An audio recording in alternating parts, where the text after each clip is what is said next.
امریکہ کے کلیولینڈ کی جھیل میں مردہ پائے گئے 25 سالہ طالب علم محمد عبدالعرفات کی میت کو حیدرآباد کے ناچارم میں واقع ان کی رہائش گاہ پہنچا دیا گیا ہے۔ محمد عبدالعرفات، جنہوں نے سال 2023 میں کلیولینڈ اسٹیٹ یونیورسٹی میں ماسٹر ڈگری کے لیے امریکہ گئے تھے، جو 7 مارچ سے لاپتہ تھے، بعد ازاں محمد عرفات امریکہ کے کلیولینڈ کی جھیل میں مردہ پائے گئے۔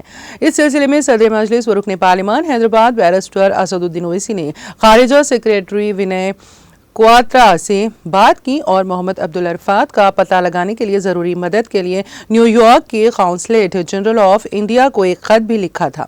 اس طرح سے بیرسٹر اسد الدین اویسی کی کامیاب نمائندگی پر پیر کی شب محمد عبدالعرفات کی لاش کو حیدرآباد لایا گیا۔ صدر مجلس بیرسٹر اسد الدین اویسی کی ہدایت پر مجلسی رکن قانون ساز کونسل مرزا رحمت بیگ نے شمشاباد ایئرپورٹ پہنچ کر تمام دستاویزی کارروائی کی اور عرفات کی میت کو حاصل کیا اور اسے ان کی رہائش گاہ پر منتقل کیا۔